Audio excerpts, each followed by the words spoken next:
بسم اللہ الرحمن الرحیم۔ محترم ناظرین، اس دنیا میں انسان حالت امتحان میں ہے۔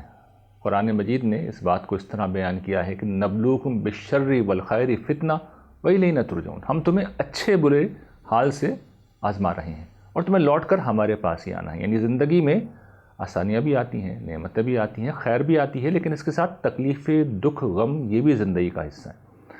ہم تکلیفوں سے بچنا چاہتے ہیں لیکن یہ ناگزیر ہے، یہ آتی ہیں، اور جب آ جاتی ہیں تو پھر بہرحال ایسا ہوتا ہے کہ نہیں جاتی ہیں، آ کر ٹھہر جاتی ہیں۔ ایسے میں انسان چاہتا ہے کہ کسی کی مدد حاصل کرے، کسی کی پناہ میں آئے، کوئی طاقتور ہو، کوئی دولت مند ہو، جس کے ہاتھ میں سب کچھ ہو۔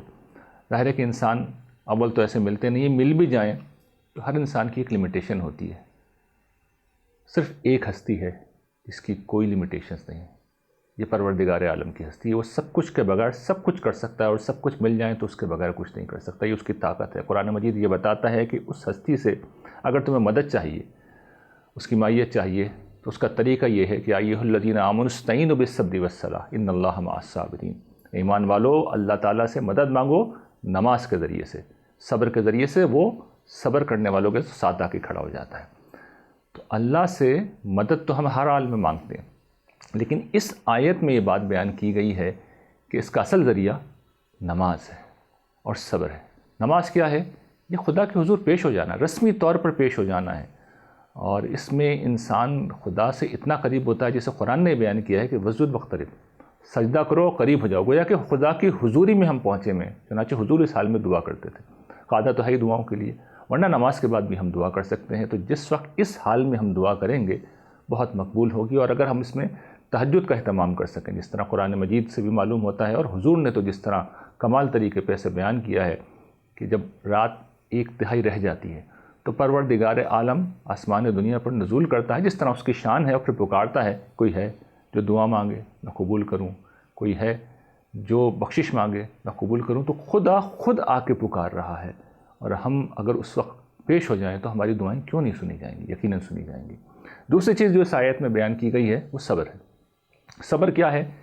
مشکلات کے اوپر انسان پست حوصلہ نہ ہو، بے ہمت نہ ہو، دل نہ ہارے، منفی رویے کو اختیار نہ کرے، شرک کی طرف نہ جائے، الحاد کی طرف نہ جائے، بلکہ خدا کے سامنے رہے اور نیک عمل کے اوپر، نیک رویے کے اوپر قائم رہے۔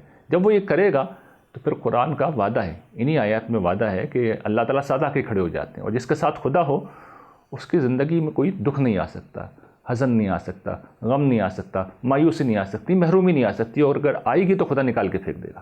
اس سلسلے میں جو قرآن مجید ہمارے سامنے مثال رکھتا ہے وہ حضرت ایوب علیہ السلام کی ہے، جنہیں صبر کا رول ماڈل بنایا گیا۔